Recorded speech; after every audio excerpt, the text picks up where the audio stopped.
Hi, I'm Joanne from the Full Spectrum Centre Limited, an award-winning wellness and vocational training centre, and you're listening to the Full Spectrum Wellness Podcast. This show is all about physical, mental, emotional and spiritual wellness, and it's for people who are looking to improve their overall health and well-being. Each week, I'll share with you all the positive takeaways, tools, techniques and tips that I've gathered in both my personal and professional wellness journey that will help you to look, feel and be well. With a dose of motivation and meditation to keep you going, I'll be joined by a few friends who will be sharing their insights along the way too.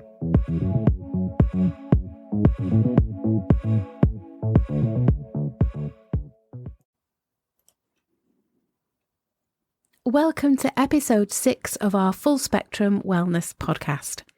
I'm so happy to be back here with you for our 6th episode. Now, I woke up this morning and out of the corner of my eye, I spotted a tiny stream of sunshine shining through the curtains.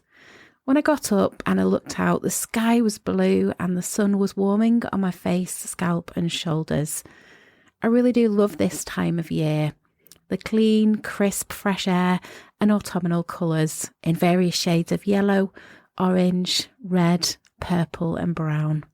And this got me thinking about colour therapy, and it reminded me how powerful and effective it can be.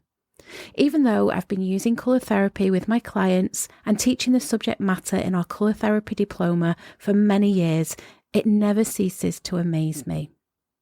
In the visible light spectrum, what we see when there is a rainbow in the sky or when we shine white light through a prism, just like Newton's experiment, the colour we see depends on the frequency.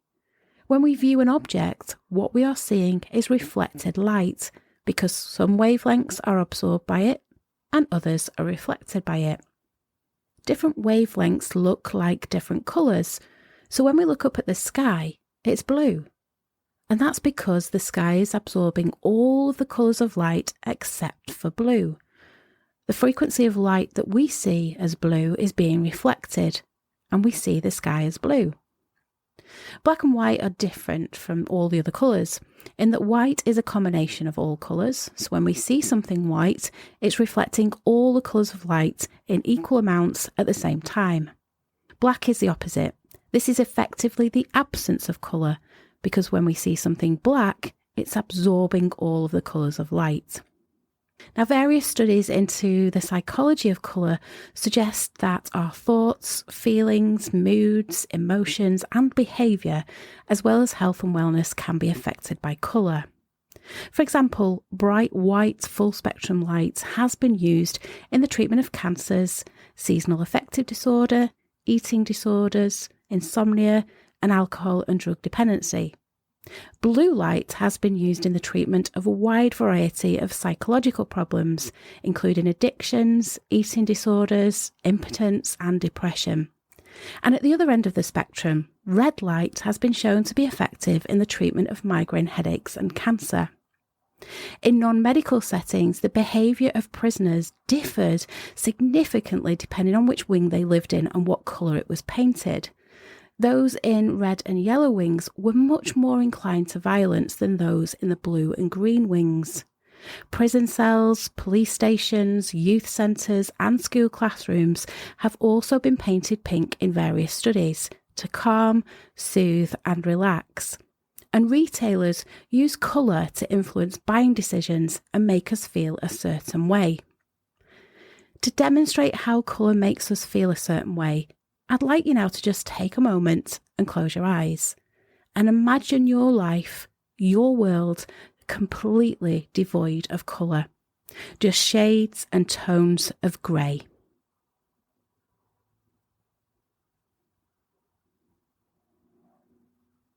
How does that make you feel? A world and a life with no colour. I imagine you're not feeling too good right now. So I'd like you, just like painting by numbers, to begin to colour in your life. Colour in your world with bright, vivid colours, and lots of them.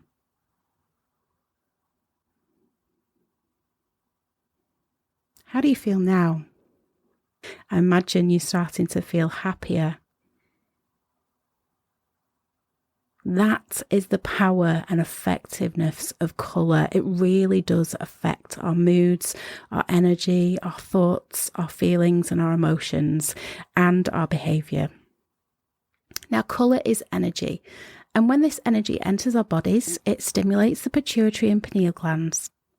This affects the production of certain hormones, which in turn affects a variety of physiological processes.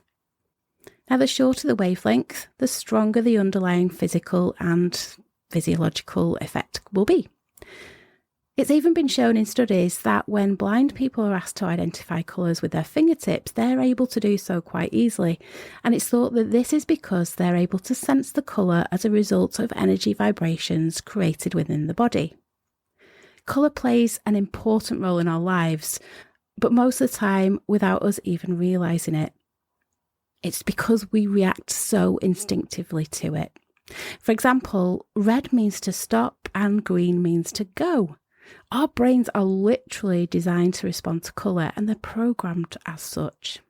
Now, lots of research studies have also shown that colour can affect our moods and our feelings in regard to space. So light and cool colours seem to expand space, whereas dark and warm colours seem to enclose space.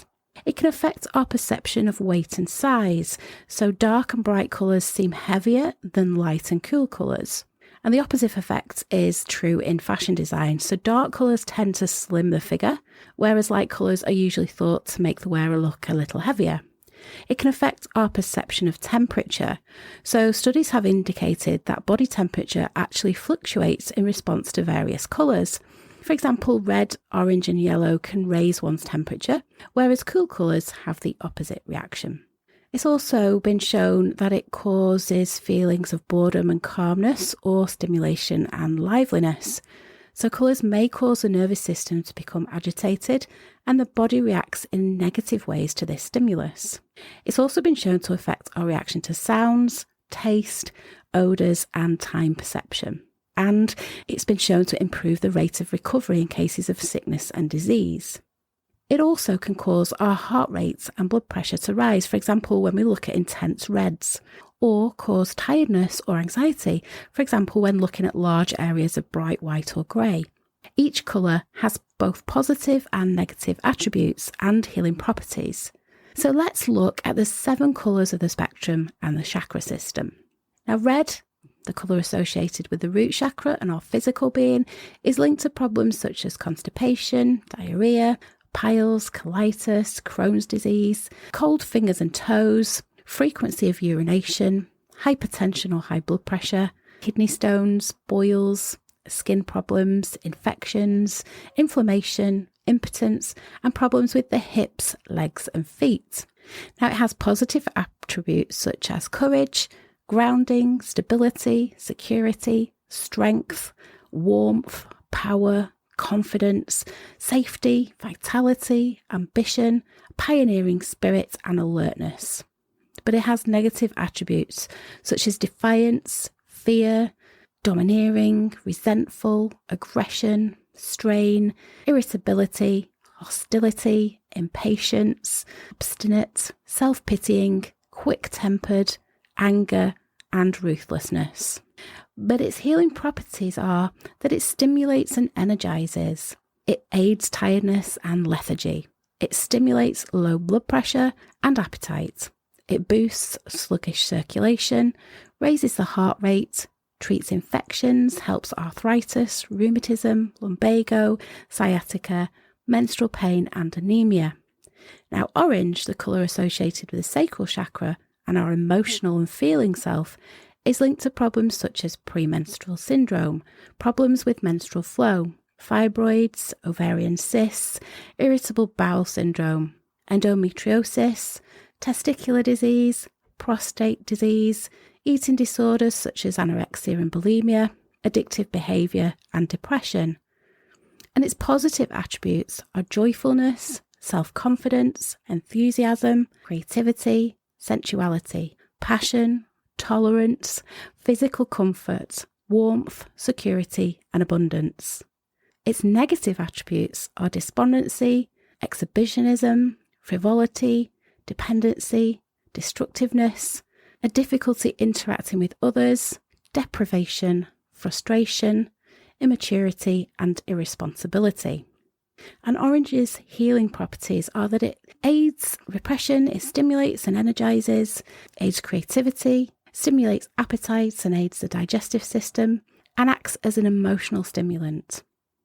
Now yellow, the colour associated with the solar plexus chakra and our mental and thinking self, is linked to problems such as diabetes, pancreatitis, liver disease, peptic ulcer, celiac disease, gallstones, and illnesses with psychosomatic causes.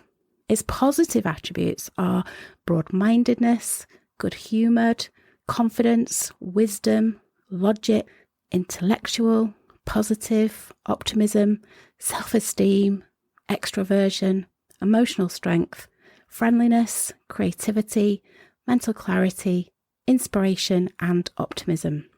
And its negative attributes are vindictive, inferiority, pessimistic, cowardly, devious, over-analytical, irrationality, fear, emotional fragility, sarcasm, arrogance, depression, and anxiety. Also, hyperactivity, low self-esteem, a lack of confidence, and defensiveness. Now, yellow's healing properties are that it lifts spirits and self-esteem, it increases awareness, it stimulates interest and intellect, it aids memory. So it's helpful with study or when concentration is required. It aids digestive problems, treats skin conditions, and eases depression. Green, the colour associated with the heart chakra and our loving self, is linked to problems such as heart disease, diseases of the immune system, allergies, breast cancer, vaginal infections, intestinal problems. Its positive attributes are peace, renewal, love, hope, balance, harmony, self-control, growth, generosity, compassion, adaptability, harmony, sympathetic, sensitive, adaptable, and loving. But its negative attributes are laziness, indifference, jealousy, stagnation, inconsideration, envy, resentment, possessiveness, anxiety, greed, and oversensitivity. Green's healing properties are that it cleanses and balances energy. It gives a feeling of renewal, peace, and harmony. It reduces stress, heals trauma, provides relaxation, eases depression, anxiety, nervousness. It aids cardiac conditions, high blood pressure, and ulcers. Now, blue, the colour associated with the throat chakra and our expressive self, is linked to problems such as thyroid problems, both over and underactive, asthma, bronchitis, hearing problems, tinnitus, problems of the upper digestive tract, mouth ulcers, sore throats, and tonsillitis. Its positive attributes are loyalty, tactfulness, trustworthiness, peaceful, calm, creativity, knowledge, decisiveness, personal expression, intelligence, communication, efficiency, serenity, duty, logic, reflection, and calm. But its negative attributes are coldness, untrustworthiness, self-righteousness, unfaithful, tiredness, depression, pessimism, insecurity, unemotional, unfriendliness, aloofness, withdrawn, and stubbornness. Blue's healing properties are that it's soothing, calming, relaxing, and healing. It has a pacifying effect on the nervous system. It aids concentration, meditation. It helps with asthma and hyperactivity, and it's ideal for sleep problems such as insomnia. It promotes wisdom and clarity, enhancing communication and speech. How indigo, the colour associated with the third eye chakra and our universal seeing self, is linked to problems such as tension headaches, migraines, visual defects, short-sightedness, long-sightedness, glaucoma, cataracts, sinus problems, ear problems, mental illness, anxiety, and even hallucinations. Its positive attributes are insightfulness, imagination, highly intuitive, faithfulness, integrity, fearlessness, a sense of unity, and being able to articulate. But its negative attributes are depression, separateness, fearfulness, intolerance, impracticality, and judgmental, inconsiderate, depressive, the inability to trust intuition, and avoidance. Indigo's healing properties are that it's a sedative. It strengthens intuition, imagination, and psychic powers. It increases dream activity, and it's also a strong natural painkiller and has antiseptic properties. And then violet, the colour associated with the crown chakra and our knowing and spiritual self. This is linked to problems such as depression, Parkinson's disease, dementia, schizophrenia, epilepsy, Alzheimer's, mental disorders, confusion, dizziness, manic depression, and sciatica. Its positive attributes are reverence for all, humanitarianism, kindness, idealism, vision, truth, authenticity. And its negative attributes are feelings of superiority, no concern for others, selfishness, self-centeredness, lack of contact with reality, introversion, decadence, suppression, inferiority, arrogance. And its healing properties is that it helps diseases of the scalp, sciatica, tumours, rheumatism, spinal meningitis, concussion, cramps and epilepsy. It aids sleep disorders, stress and meditation, and it enhances artistic talent and creativity. So just from those 7 colours of the spectrum, you can see how they can relate to your personality traits. You can see how you can use those colours to heal. Now, to be happy and healthy, we need an equal exposure of all of those colours of the visible light spectrum. And the best way to do this is to get those energies or frequencies from the sun. But there are other ways we can do it too. We could book in for a colour therapy session, or we can easily add colour to our diet, making sure that we eat foods and drink juices from each of the colour groups. In other words, eat a rainbow diet. We can spend time outdoors in nature, surrounded by beautiful natural colours, either by sitting in the garden, walking through the countryside, or visiting a park. And again, if it's a sunny day, we're getting those energies from the sun.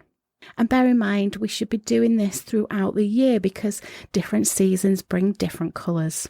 We can also use colour in the home or our office to create a relaxed, harmonious atmosphere. But be careful, think about the type of environment you wish to create. Do you want it to be calm, relaxing, or stimulating? We can relax in a colour bath. We can use crystals and gemstones by putting them in our bath, pocket or purse, having them on our desk or holding them when we meditate. We can also use essential oils in diffusers, body misters and room sprays. Now, base notes, ylang ylang and sandalwood are red energies, and these are healing and harmonising. Orange, bergamot and melissa are orange vibration, and they're top notes, and these are uplifting and happy energy oils. Yellow and green are classified as middle notes. Yellow oils such as rosemary and lemon are mentally stimulating, and green oils, eucalyptus or pine, give a balancing harmonic feeling. Blue, indigo and violet are top notes. Chamomile is relaxing, and patchouli is meditative, and lavender is calming. Colour breathing and visualisation are great ways to get colour into your system. Close your eyes and visualise, imagine, feel, sense or know that you're breathing in red, then orange, then yellow, then green, then blue, then indigo, then violet. A rainbow of colours filling every organ, every gland and every cell. We can also wear colour because clothing acts as coloured filters, filtering the light falling onto the skin, which is then filtered into the tissues and cells.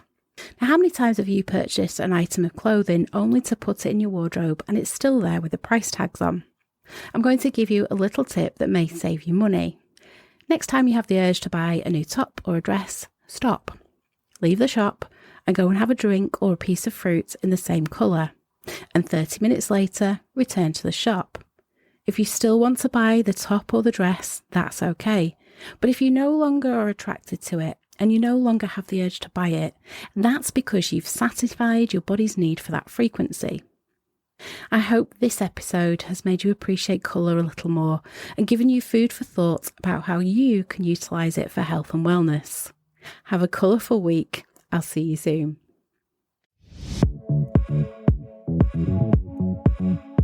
Thanks for listening to this week's episode. I hope you found the discussion and the tips covered really helpful. Don't forget to subscribe, and if you enjoyed this episode, please do leave a rating and a review and share it with your friends and family. Pop along to our website at thefullspectrumcentrelimited.com and join our self-care and wellness newsletter club. You'll receive our free 55-page printable self-care guide and workbook. Well, that's all for this episode, but I really look forward to seeing you next week. Take care and bye for now.